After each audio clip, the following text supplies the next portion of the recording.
Supernova is paired, because with OzCon, Melbourne is paired with Adelaide. And I think Adelaide is paired with Brisbane for Supernova. But I think Gold Coast is paired with Melbourne for Supernova. Double check this, but yeah. Yeah. I'm pretty sure, just double check. But I believe that's doable. I believe. Got a con crew. I kind of do now, which is nice.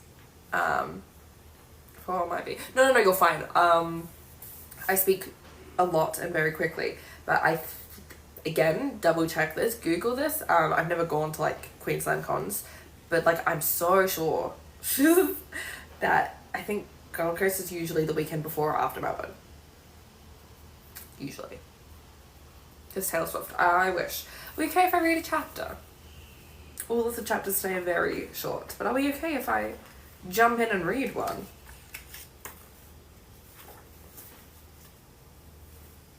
And so, hey.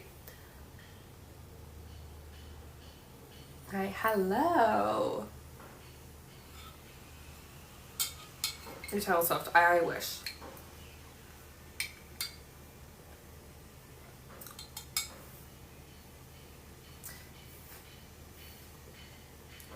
Riz fast when you switch up for like cons, I will. I mean, like, it also might be something that kind of depends on the year anyway too, so keep an eye out.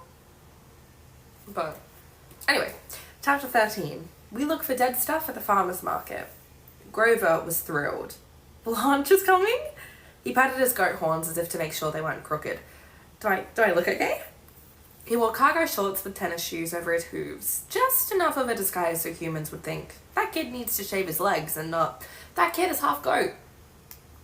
His top du jour was a hand-knit green sweater type thing with little tree designs that I was pretty sure the Dryads had made for Arbor Day. He looked good, I said.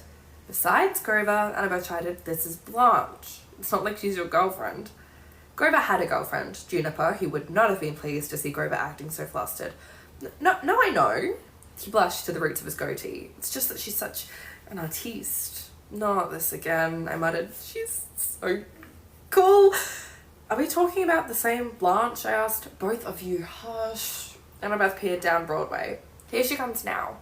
Blanche, daughter of Iris, wore a trench coat the colour of night, jeans and tactical boots, all of which matched the makeup that made her eyes sparkle like black diamonds. Her head was shaved except for a white blonde top knot. Around her neck hung a Nikon camera the size of a shoebox. Wow, she said, looking around. Uptown. She squinted as if she found the Upper West Side too bright, too open, too loud, too everything. Living down in Soho, she probably had to get her passport stamped to come this far north. Lots of stuff to photograph, Grover said, leaning not so casually against a mailbox to give her a profile angle. Blanche seemed more interested in the sick little tree on the median. This is dying. That's cool. She took the lens cap off her Nikon and started to play with the focus. Annabeth and I exchanged looks. Really? I asked her silently. You probably shouldn't, she stared back at me. I'd heard that Blanche had a one-artist show going on at a Tribeca gallery right now. Her photographs of dried leaves, rotten tree stumps, and roadkill, all in black and white, sold for like $1,000 each. She was the Ansel Adams of dead nature, and after our last campfire, Grover had been so impressed with her that he decided he wanted her to do his portrait as a present for Juniper.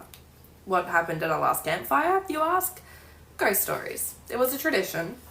To everybody's surprise, Blanche had volunteered to tell the last one that night. In front of 60 or 70 campers and holding a flashlight under her face for maximum creepiness, Blanche had launched into a story about this demigod who had died years ago, the son of Morbus, the god of diseases.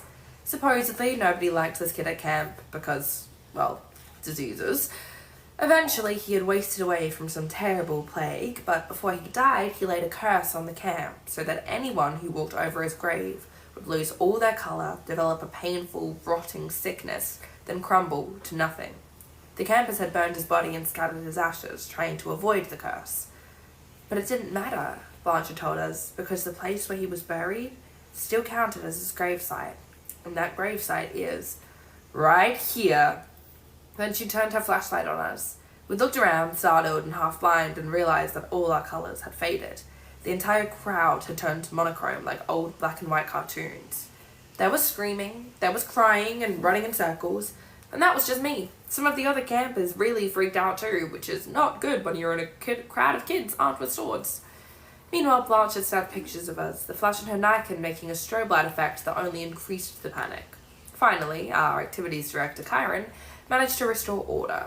He had explained that Blank had simply drawn all the surrounding colours into herself, a trick that some Irish kids could do. The monochrome effect would pass, and no, we would not die. He'd glared at Blanche, asking her to apologise. She just thanked us for the fun evening and strolled away into the dark. For some reason, this made her an artistic genius in Grover's eyes. Now Annabeth was relying on her to help us. "Thanks for coming," Annabeth told her. Blanche snapped another shot. "You made me an offer I couldn't refuse. Let's go find Mummy Dearest." I glanced at Annabeth, wondering what she'd promised Blanche and if it involved selling her internal organs. Annabeth just smirked. Then we followed Blanche into the chaos of the farmer's market. The day was sunny and mild, so the crowds were out in full force. Shoppers milled between rows of produce stands, rummaging through baskets of berries and artichokes. The whole plaza smelled of warm tomatoes and onions. Vendors sold milk, eggs, cheese, honey, all from local farms. It was surreal to have all this country fresh stuff in the middle of Manhattan, but I guess that was part of the appeal. Grover's nose quivered as he passed the vegetables. I was glad he wasn't a child of Hermes, because I was pretty sure he was tempted to pickpocket some of the rutabagas. He traipsed along next to Blanche, trying to engage her in conversation. Occasionally he'd throw himself into her line of vision, posing in different dramatic angles, draping himself across tables of vegetables like a lounge singer on a piano. She just ignored him, stopping every once in a while to photograph a dying dandelion or ragweed growing between the cracks in the pavement. "Relax," Annabeth told me. "You're grinding your teeth." "I'm not," I said, though I totally was. She took my hand. "Enjoy the day. Maybe later I'll let you buy me lunch." "That doesn't make me feel better," I said, though it totally did. As we got deeper into the market, the stall started to offer stuff that didn't have much to do with farms. A leather worker was hawking hand-tooled pouches, wallets, and knife sheaths. Is there a big market for knife sheaths uptown? A soap maker offered cruelty-free soap, because nothing is worse than showering with cruel soap. An incense maker displayed 1,000 different kinds of smelly stuff to burn. I was starting to see why a goddess might want to hang out at a farmer's market. Gods loved burnt offerings.